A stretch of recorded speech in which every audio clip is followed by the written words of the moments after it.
Well, welcome back. Today we're going to pick up with a new paragraph, 1 John 2, 28 through 3:10. And as with a couple other paragraphs that we've dealt with, I've chosen to break this down into two shorter presentations. So let's get started here.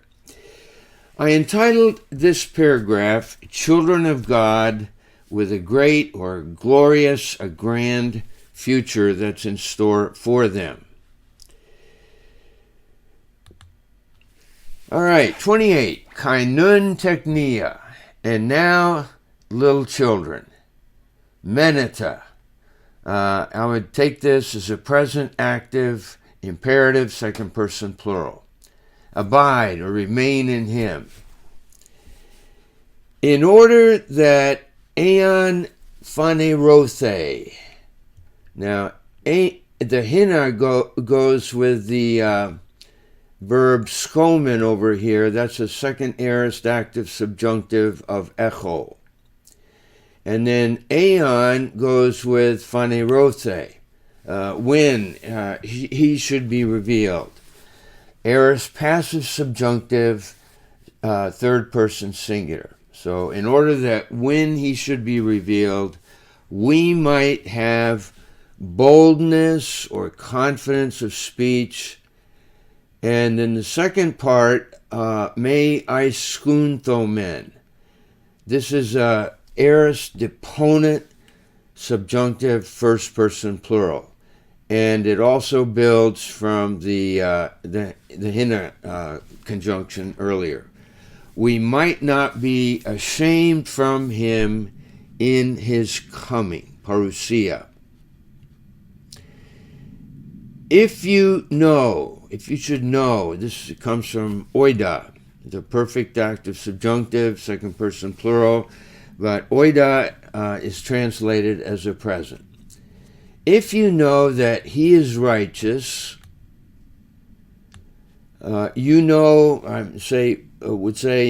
also know that each one who practices righteousness, poion, present active participle, masculine, singular nominative. So each one who practices righteousness, gegenetai, this is from genao, I give birth to, I beget. And so this is a perfect, middle passive, indicative, third person singular. Has been born or begotten from him. Now, I want to introduce you to the word play, and here's the $50 word right here, paranamasia. Between the word parousia, that means boldness or confidence of speech, and the noun parousia, that means coming, initial coming, as well as the presence that is established after the original coming. So there's a word play because those two words, parousia, sound very similar. So the purpose of abiding in him leads to boldness of speech right here. And they're not to be ashamed at Jesus' parousia. So here's the positive statement right here. We might have boldness, and then it is stated in a negative way, basically the same truth. We might not be ashamed from him in his parousia. There's a relationship here of cause-effect between knowing that Jesus is righteous. It leads to knowing also that everyone who practices righteousness has an origin in God. So here we have dikaios, that he is righteous. You also know that each one who practices righteousness. So we have the adjective, we also have the noun, and then we have the perfect tense here. And just to remind you that the perfect tense is the tense of a condition, that this person or you have been born. You are in a born condition from God. All right, the children of God, both present and future. Idita, second aorist, active imperative, second person plural. Behold, or take note of. Patapain agapein. How great, how glorious is the love. Both of those are feminine singular accusative. So, behold, how great, how glorious a love that the Father has given to us. Dedokens, one of the me verbs, didomi, perfect, active, indicative, third person singular. The Father has given to us, in order that we might be called children of God, klethomen, first aorist, passive, subjunctive, first person plural. So that we should be called children of God, kai esmin, and we are. Diatuta, on account of this, the world does not know us. Hati uk egno autan. This is an aorist, active, indicative, third person singular. It's a very irregular verb in the aorist. Because it did not know him. Verse 2, beloved, now we are children of God. And notice here I drew the arrow between now and then the adverb not yet.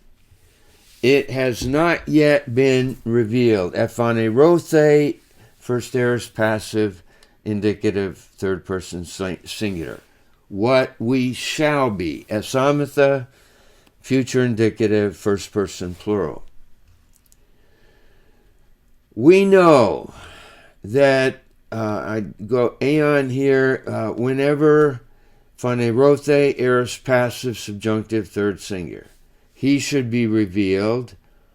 Hamoioi auto esamatha. We shall be similar to, we shall be like him, because we shall see him just as he is. Now, apsamatha, that's a future deponent, indicative, first person plural. Now, a couple comments here. The opening imperative, behold, calls the community to carefully embrace the following, the successive statements that the evangelist is making.